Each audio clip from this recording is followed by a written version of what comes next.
So Carmelo Anthony was traded to the Oklahoma City Thunder. And it still baffles my mind that Carmelo Anthony is a member of the Oklahoma City Thunder.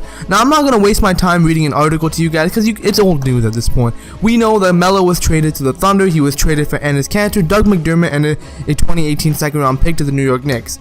My thoughts on the trade itself, I really feel that the Thunder got a steal in Carmelo Anthony, which I will get into in a few minutes, but the New York Knicks really got a very lackluster return for Carmelo. I get that they needed to trade Carmelo Anthony away, but it really didn't make sense how little of a return they received for a guy like Carmelo Anthony. But it is what it is. It's in the past, and both franchises have moved on. So yeah. Now we've seen a bit of Carmelo Anthony playing with his new team in Oklahoma City through the preseason, of course. And from what I've seen, I've liked what I've seen so far. I've honestly really enjoyed. I've been paying particular attention to the Thunder's games. Like, I tend to watch the highlights. I tend to tune in for some of the games, and I am liking what they're doing. If this keeps up, they got some great chances in Oklahoma City.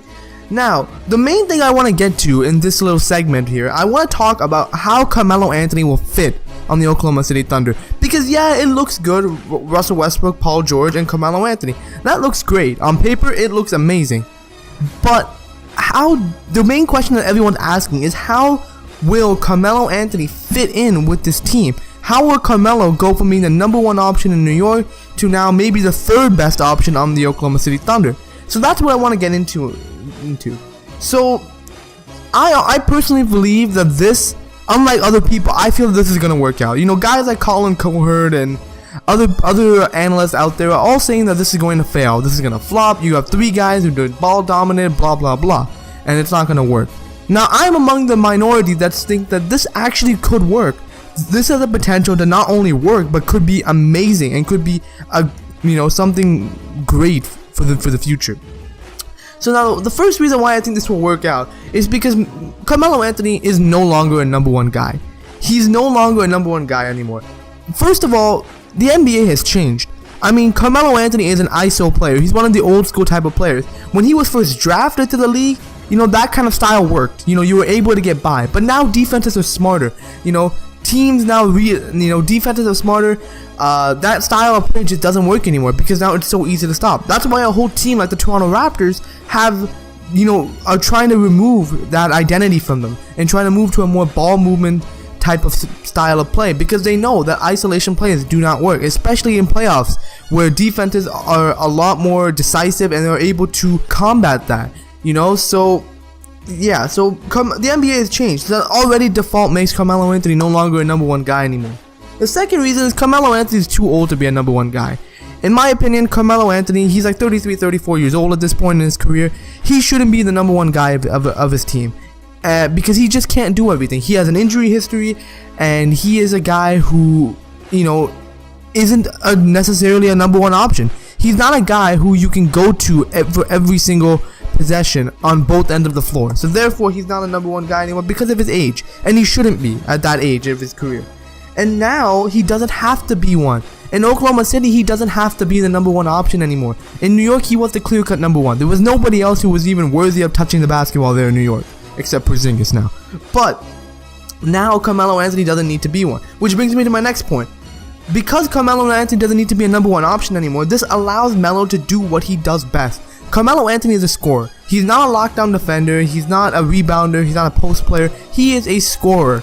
He's a guy who you'll give the ball to, and he will knock down the shots, whether it's from the perimeter, whether it's down low in the post. He will score. He will figure out ways to score. That's what he does. And because now that he's in Oklahoma City, he's with other guys who can attract the defenses for him. Get that pressure that he had from that attention that he got from defenses in New York. Get those guys off, because now there's other focal points on the Oklahoma City offense that the defense has to pay attention to, in Russell Westbrook and Paul George and Patrick Patterson and all the other guys. So they have to pay attention to those guys. So that gives Melo an opportunity to be more of a catch and shoot guy, which, as we saw in the Olympics, Melo is great as a catch and shoot option. He's great. He's a good shooter. He's a guy, when given open looks, will knock him down. We've seen Hoodie Melo throughout the summer. This guy was knocking down jumper after jumper after jumper, because that's what he does. and given more open opportunities, I think Melo can thrive in that role. And second of all is that Melo doesn't have to create his own look. Where one of the biggest criticisms Melo gets in his career is that he has to he's a ball stopper. He's a guy who has to stop the ball and then figure out a way to create some space and create his own shot. Well, now in Oklahoma City, he doesn't have to do that. As the point I just mentioned, he's now gonna get people like Russell Westbrook and Paul George feeding him open looks at a constant rate. All Melo has to do is just sit at the 3-point line or sit in the low post and just score. He doesn't have to, exert any more energy or waste any more time. He's doing exactly what he needs to do to help his team win, and exactly what he's good at to help his team win. And finally, he can share the scoring load. Carmelo Anthony had literally zero help in New York. Porzingis, yeah, he was good, but he was still, feeling himself in the NBA. He was still young. So Carmelo Anthony really didn't have any help. So now he has people who he can share the scoring load with. And now, as I mentioned, that Carmelo Anthony is getting older. He has an injury history, so he cannot be relied upon to be the number one scoring option on the team. But when you spread Melo's scoring load off, now Melo can get by scoring 20 points a game. He doesn't have to score 30 points per game and put the team on his back. He can, take less shots. He doesn't have to take as many shots. Take a little bit more rest. He can pass up more shots than he needs to. Another reason why I think this will be a great fit with the Oklahoma City Thunder is that Melo will be motivated to be a passer. Melo will be a better passer. Now, I know a lot of you are already laughing at this already. That, Melo passing the ball? When will that ever happen? But honestly, I think Carmelo Anthony just never had guys who he can trust. And I think in Oklahoma City, now he has guys who he can trust. You think Carmelo will not pass the ball to an open Russell Westbrook when he's wide open at 3? I think he will. He won't. You think he won't pass it to a Paul George? Of course he will, because those guys are proven scorers. These guys are proven stars in the NBA.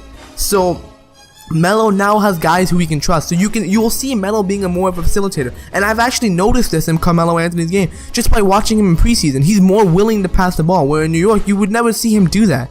You would never see him, drop off inside passes to cutters and do things of that sort, because he never trusted the guys who he was with, but now he does.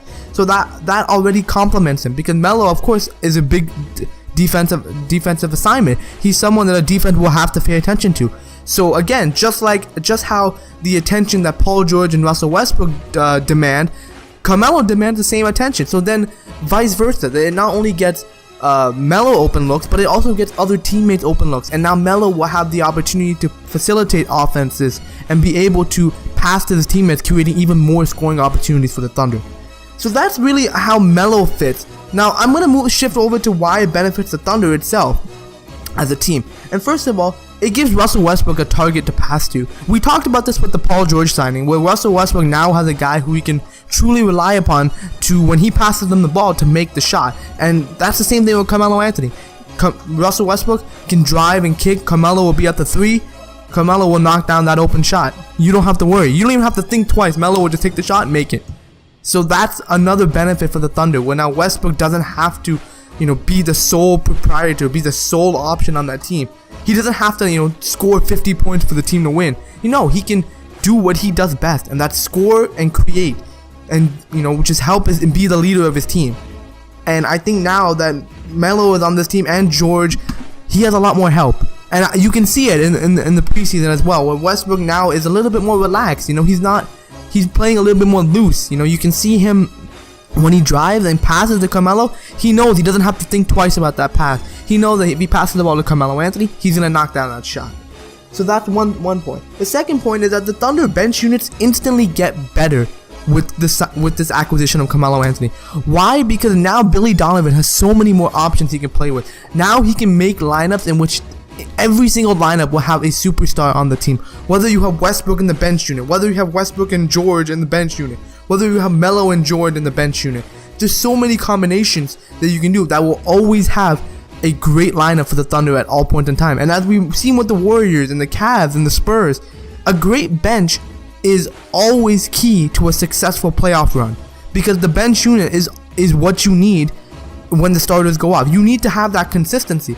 But when you have a star always in that lineup, so that your lineup always has a threat and can keep up with the production. That already is such an added benefit, because that's something the Thunder never had. When Westbrook went off to the bench, it was a night and day difference. It's like when LeBron goes to the bench with the Cavs, you can see there's a night and day difference, and that's where you cannot have that if you want to be a successful playoff team in the NBA.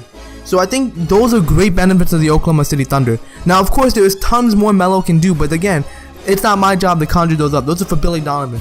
But I'm just trying to highlight to you that this can be a great fit. Melo is motivated, Melo is willing to buy in, so I think there's a lot of potential for this to be a success. So overall, man, Carmelo Anthony to the Oklahoma City Thunder, I like it. I love the move.